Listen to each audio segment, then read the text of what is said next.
Salam sehat, salam damai sejahtera. Jumpa lagi dalam Misbah Kehidupan.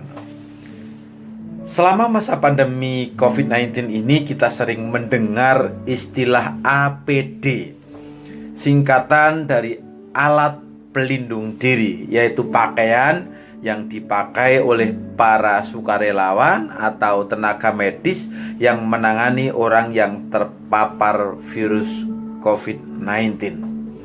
Pohon pola hidup orang beriman Misbah Kehidupan kali ini berjudul Budek Pura-pura Budek. Akan berbicara tentang ABD, alat bantu dengar. 2 tahun terakhir ini, bapak saya yang masuk usia 78 tahun, pendengarannya sangat berkurang. Kalau saya bilang budek, itu kan saya kurang ajar ya. Intinya beliau tidak bisa mendengar dengan baik.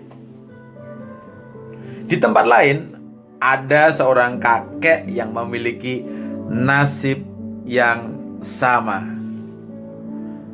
Anak-anak dan cucu-cucunya harus berteriak bila berbicara dengannya. Suatu kali si kakek ini pergi ke dokter THT, dan oleh dokter dikasih ABD, alat bantu dengar. Kata dokter THT, "Kek, alat ini produk terbaru. Dijamin pendengaran kakek akan pulih cepet persen, 100%. Nah, si kakek mencobanya dan senang sekali.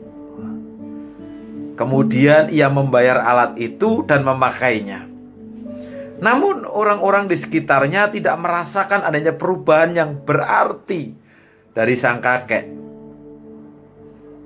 Ditanya mau kemana, kadang ngejawabnya, "Terima kasih, saya sudah makan, Cuk." Jadi ingat pelawak Pak Bolot ya. Sebulan kemudian dia kembali ke dokter untuk pemeriksaan lanjutan.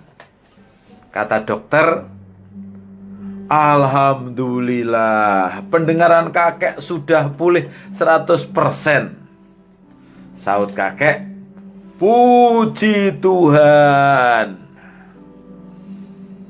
Apakah anggota keluarga kakek senang mendengar hal ini, kek? Saya sengaja tidak memberitahu kepada mereka, dok, tentang alat yang canggih ini. Loh, kenapa, kek? Tanya dokter THT. Iya, saya hanya duduk tenang dan mendengarkan dengan baik semua pembicaraan mereka. Dalam 1 bulan ini, saya sudah mengubah 2 kali surat wasiat. Jawab kakek sambil tertawa lebar. Sobat MK, ini hanyalah kisah humor, tetapi ada benarnya juga sih. Anak-anak yang tidak tahu menghormati orang tuanya sangat mungkin menginginkan orang tuanya cepat mati demi mendapatkan kihwi atau warisan. Tidak sedikit di antara saudara berkelahi gara-gara rebutan warisan. Sekalipun motif kakek budek yang pura-pura budek kurang tepat, namun kita bisa memetik satu pelajaran dari kisah ini, bahwa orang yang sabar itu tidak banyak berbicara, tetapi lebih banyak mendengar. Demikian nasihat Raja Salomo.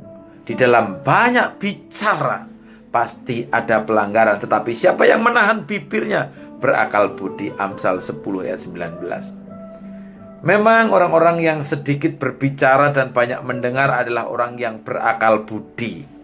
Sebenarnya kunci keberhasilan konselor dan keberhasilan komunikasi itu intinya di sini. Berakal budi di sini artinya tidak emosional, tidak pemarah, dan tidak suka bertengkar, tetapi tahu menahan perkataannya dengan sabar dan bijaksana. Sebagaimana Rasul Yakobus menasihatkan dalam suratnya yang pertama, ayat yang ke-19. Hai saudara-saudara yang kekasih, ingatlah hal ini. Setiap orang hendaklah cepat untuk mendengar, tetapi lambat untuk berkata-kata, dan juga lambat untuk marah. Pernah nggak kepikiran kenapa Tuhan menciptakan manusia dengan 2 telinga dan hanya 1 mulut? Supaya kita bisa mendengar 2 kali sebelum berbicara 1 kali. Nggak salah kan pernyataan ini? Kalau begitu, mari kita, saudara dan saya, belajar banyak mendengar, sedikit berbicara. Semoga menjadi berkat dan saudara diberkati. Selamat menikmati.